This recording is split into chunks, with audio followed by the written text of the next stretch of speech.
Hey guys, it's Jason here, and I know I haven't uploaded in who knows how long, but I decided to kind of deliver on a video that I made almost 7 years ago. So here it is, my ranking of the main Assassin's Creed games from worst to best. I hope you enjoy, and don't forget this is all my opinion. Let's get into it.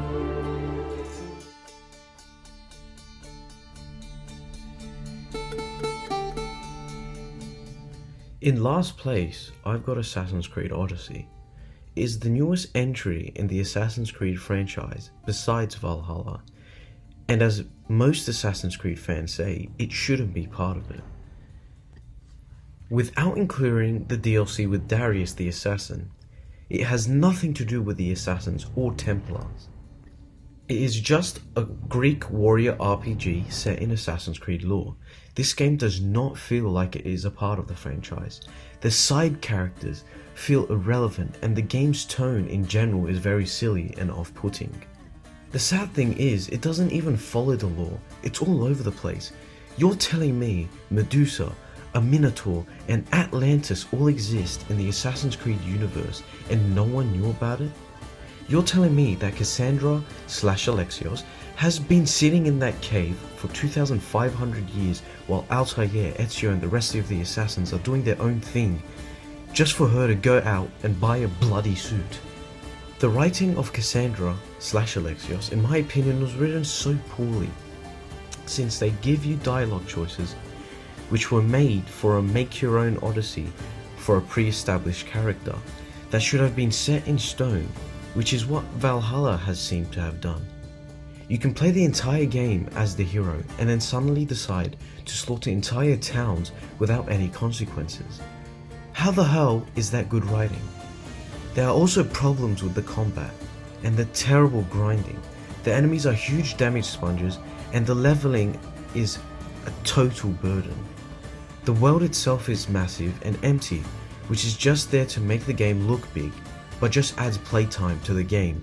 And the naval, I don't even want to talk about it. Don't get me wrong, the world design is beautiful, but I did not have a single moment where I went, wow, this is Assassin's Creed.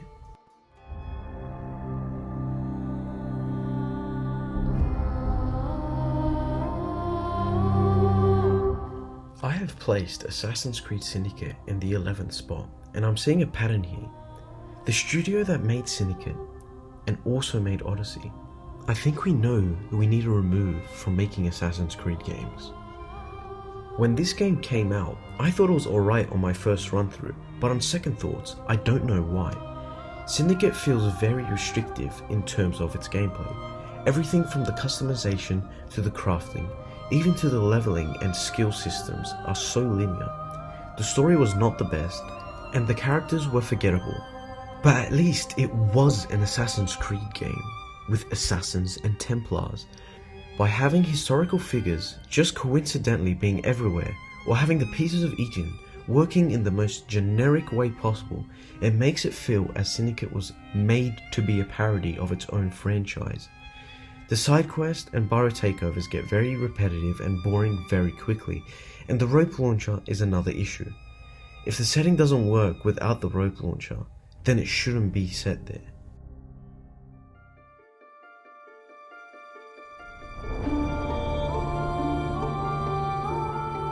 Next, at 10th place, we've got Assassin's Creed Rogue. Honestly, I got this game because I was still stuck on last gen, on my Xbox 360, and because it was one of the new entries to the series. At first, I thought it was alright with the familiar faces and places that pop up throughout the game, especially since we got to see for the first time the world of Assassin's Creed through the eyes of the Templars. However, it made the Templars more like assassins and the assassins more like Templars. Shay as a character is recognizable yet still forgettable.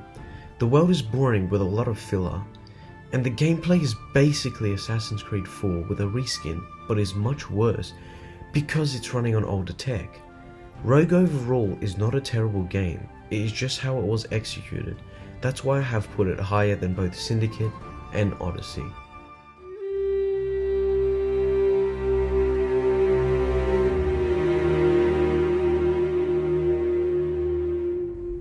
To Assassin's Creed fans, Assassin's Creed 3 is seen as one of the better games of the franchise.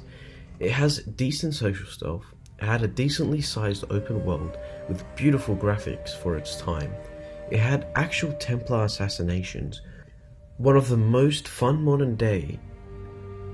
So this means this has got to be one of the best, right? Not really. At first I thought that way, however over time I realized what was wrong with it. I love the environments and the different seasons that came with it. I love the Hatham sections of the game and how well he was written. But Assassin's Creed 3 feels more like an American Revolution game through the eyes of an assassin rather than a story-driven Assassin's Creed game. The combat and the parkour were a fresh redesign of the old parkour and combat, which at first was fresh and new but got slowly boring and easy.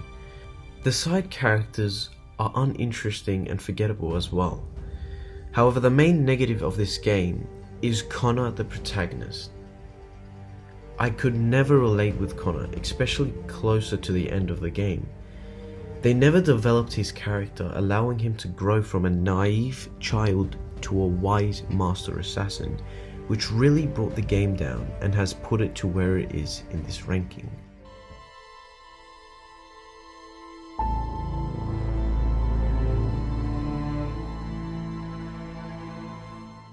From here on, all the games that are stated I actually really like, even though they are this high up in the rankings. In the number 8 spot, I have put Assassin's Creed Unity. When this game was announced, I was more hyped about this game than any game before it. However, most of the disappointment came from the very messy plot, to the glitches that are still there now, the frame rate issues and the pop-ins. This could all have been fixed up if Ubisoft just delayed it for a couple more months, but it didn't, and these are the results. The story was alright, although it was very incoherent and messy. Arno as a character can go from interesting and charismatic to sometimes irritating. The gameplay is where this game shines. It really does make you feel like an assassin, with the customization and the improved stealth and combat mechanics. Assassin's Creed Unity had the best combat in all the Assassin's Creed franchise, as it is tactical and sometimes challenging. The black box missions in this game are incredibly fun and open and are the best assassinations in the franchise. Unity as a concept could have been the best Assassin's Creed to date. However, the execution was done poorly. Assassin's Creed Unity definitely deserves more credit than it is given.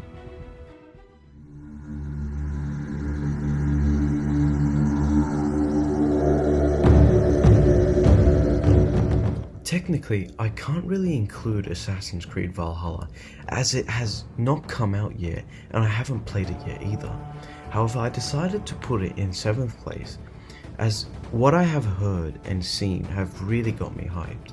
The Ubisoft Forward event was early today as of this video, and from what I have seen it looks very promising. From the raids, combat, settlement, the reintroductions of social stealth, the beautiful open world, music and story that is also written by Darby McDevitt. They haven't expressed much of the assassin side of the game yet. However, Darby has confirmed that they are keeping it low profile for now. In fact, there was a small sneak peek of a hidden one in the gameplay trailer, which is resembling Altair's era of outfits.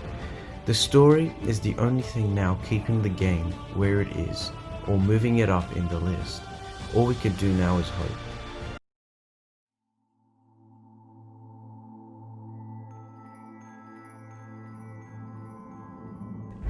In the number 6 spot, I have put Assassin's Creed 4 Black Flag, because I really love it.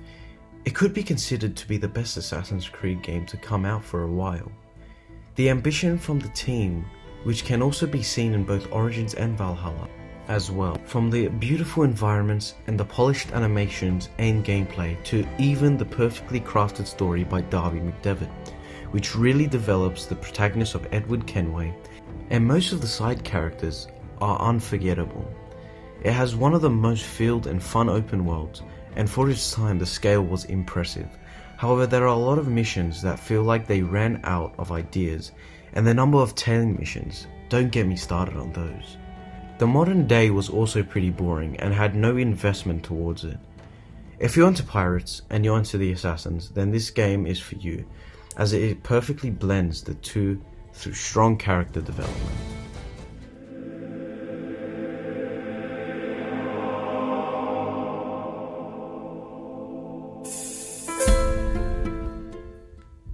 This game was probably the first proper video game that I ever played back when I was 9 years old, and it still has a very special place in my heart.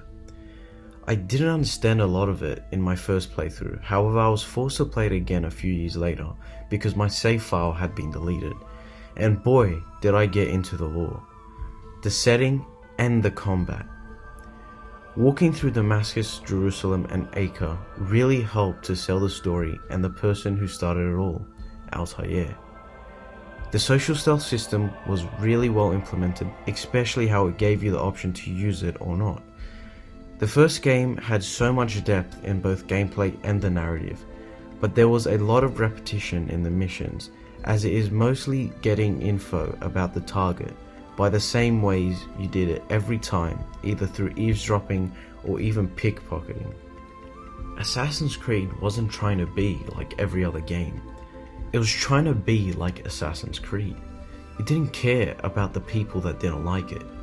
It cared about delivering a greatly made start to a franchise.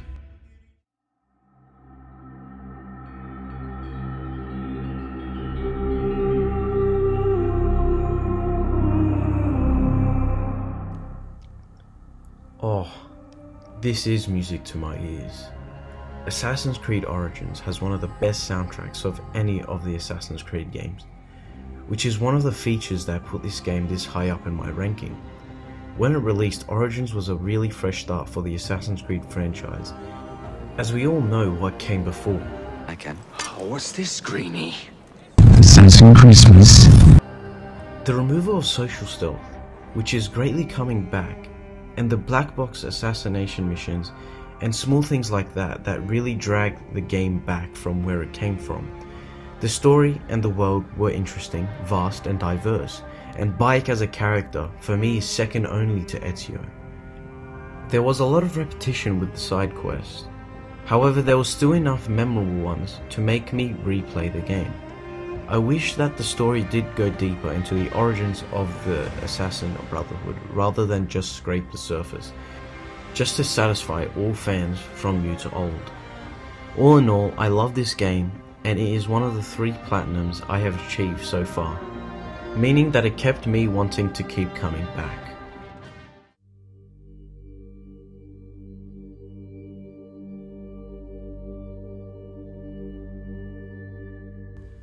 The game that perfectly ended the stories of Ezio and Altair. In my opinion, Assassin's Creed Revelations has no doubt the best story of any of the games, how it ties Ezio, Altair and Desmond coherently and an interesting ending. But what brings the game down is its gameplay. Even though Altair, Ezio and Desmond are all hundreds of years apart, through the extensive writing, the beautiful soundtrack and the smart camera work, all of the 3 characters feel closer than ever without being close at all. All the characters are very intriguing, making you invested in their life as Ezio builds a stronger relationship with them. What falls short is the setting and some gameplay features like the tower defense missions. Overall, Revelations is an excellent game, which is deep in my heart, as it used the games that came before it to create a beautiful ending.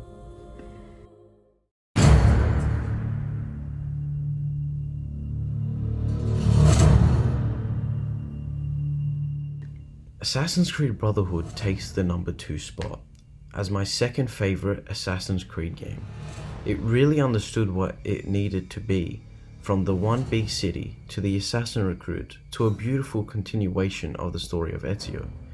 Since it is a direct sequel to Assassin's Creed 2, it keeps the same characters, kills off some, and introduces some more, all working to create an interesting story to invest time into.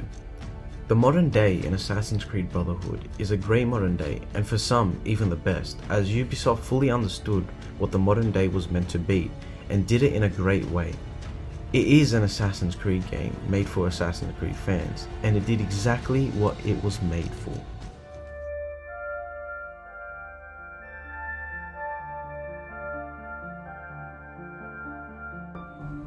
Assassin's Creed 2 is still my favourite Assassin's Creed game, and nothing has come close to taking its place.